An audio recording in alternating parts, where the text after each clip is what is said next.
What's going on, guys? This is Jacob C. Smith, and today I wanted to talk about the importance of using what you have. Of course, I'm talking about this in regards to creative content, making videos, basically whatever you're doing, and not really getting too caught up in the world of new gear, new tech, all of the things that can easily bog you down and make you feel like you're not ready for whatever it is you want to tackle. I was recently thinking about this after I went to Arizona just for a few days to kind of get away, a little bit of a family trip, and I brought a few cameras with me, including the one I'm recording with now, the Sony a6400. I've had this camera for like 6 years, about 5 or 6 years, I suppose, and it's been great. Honestly, I haven't really even felt a need to upgrade because I feel like it can get exactly what I need to get done, and it looks pretty great in my opinion. But I brought this camera along as well as a couple of other cameras. This Kodak EasyShare from about 2004, a flip video camera, which honestly recorded my first like 3 short films, Bears on a Waterfall, back in the high school days.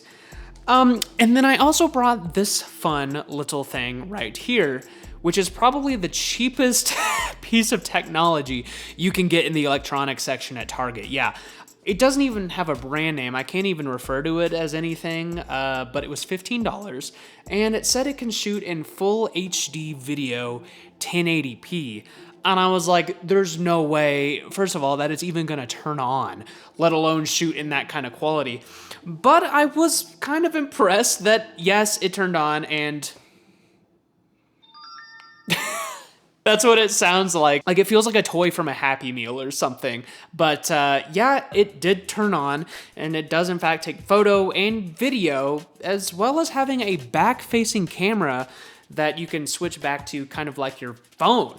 Now, I'm not gonna sit here and tell you this quality is any better than what you could get on like any smartphone in this day and age, but there was something about the novelty of this camera that actually got me to use it more than my own phone, or let alone any of the other cameras I brought that would probably get me a better and more substantial quality. So I guess the big question is, okay, yeah, did it hold up? Did it actually take 1080p video? Well, I'll just have you take a look for yourself. Yeah, this is some of the footage I got on my little Arizona trip, and you know, it's not all bad, but it actually has more of a quality to it that I think, again, as I kind of mentioned earlier, is probably a bit more novelty in this day and age. I feel like there's been somewhat of a resurgence of using digicams and these old kind of, you know, digital quality cameras that, you know, just do not really get a high resolution or, you know, good like pixel quality or, you know, in any of the things that people are probably looking for in the modern day camera. But it totally captured that energy that I kind of see making a comeback in this day and age, as I said, with the digicam type of cameras. So I'm actually kind of surprised something like this was even like on the store shelves at Target. So when I saw it, I just had to like, I was like, well, this is like a no-brainer. I have to get one of these. But as I was using this camera more and more on the trip, it did get me thinking, and kind of back to the original point, that you don't really need a lot of high-tech fancy gear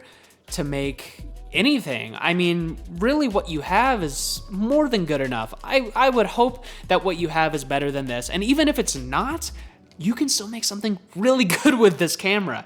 It got me wanting to make some sort of like art house, slice of life, you know, kind of vlog type film. And for me, you know, I'm a bit of a filmmaker and I love just kind of taking video with just things that are a bit out of the ordinary. And something like this could make something that I think could still resonate just as easily as anything I can make with this camera right here. So that's why I think if you're starting like a YouTube channel, if you want to like start vlogging, if you want to like do anything like that, you can easily use what you have. As I said, you can use your phone, but you can use any little camera, or I'm sure you can use anything at your disposal right now, really. You know, this is a trap I would fall into sometimes, even with making videos for this channel, that I need to have the latest tech, the latest gear. I would stay up for hours on end watching like gear reviews and new tech and what's coming out. And I would start thinking, well, shoot, I have to save for this, because if I don't get this like new piece of gear, no one's gonna take me seriously. No one's gonna like the video. No one's gonna subscribe. And hey, by the way, but like seriously, I was like, how am I even gonna make a splash in the YouTube market or the algorithm? How's it gonna pick me up when it looks like, it was shot with like a kid's meal toy, as I said? But I do find that in the Big 25, as many people are calling this year, that it doesn't necessarily matter the quality of the video more than the authenticity or, genuine effort you're bringing to the table in the video. So many videos I've seen now are just someone turning on their webcam and kind of just talking about life.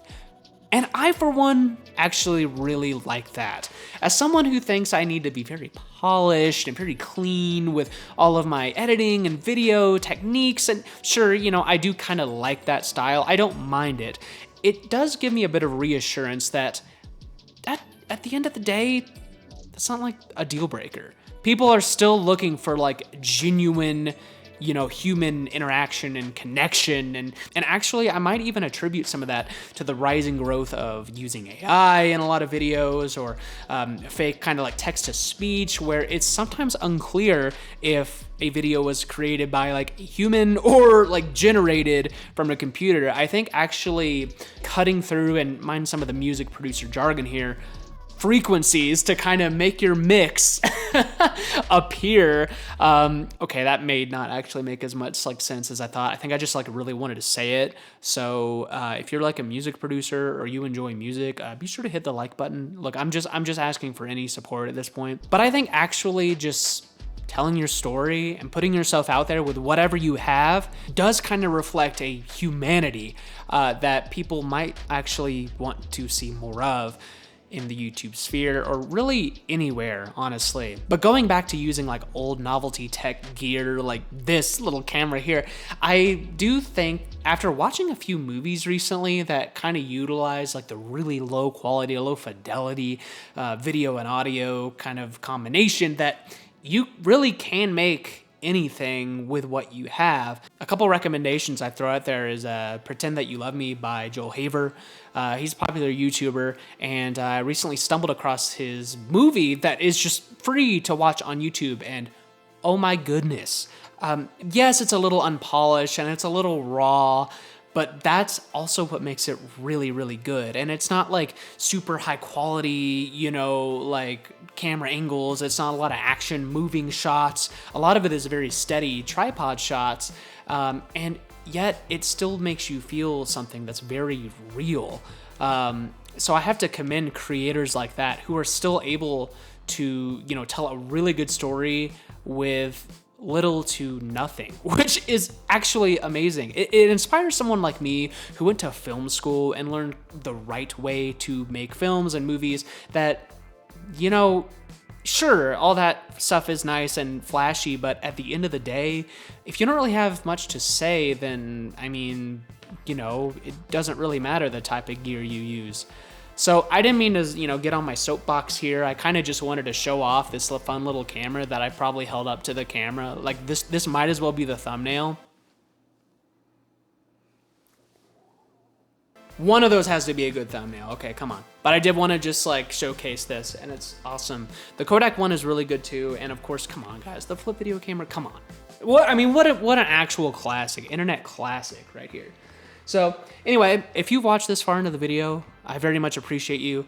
And, sometimes I just feel like getting in front of the camera and just talking. And if you're listening and you enjoy this kind of content, by all means, hit subscribe, hit like. I can't say for 100% certainty what my next video might be, but I do enjoy talking about topics that I am kind of suddenly into. So if you enjoy this kind of thing, by all means, leave a comment. Let me know. What do you guys think of these kind of cameras? Have you used one? Would love to hear from you. That's about all I got for this video. I'm Jacob. See y'all later. Peace.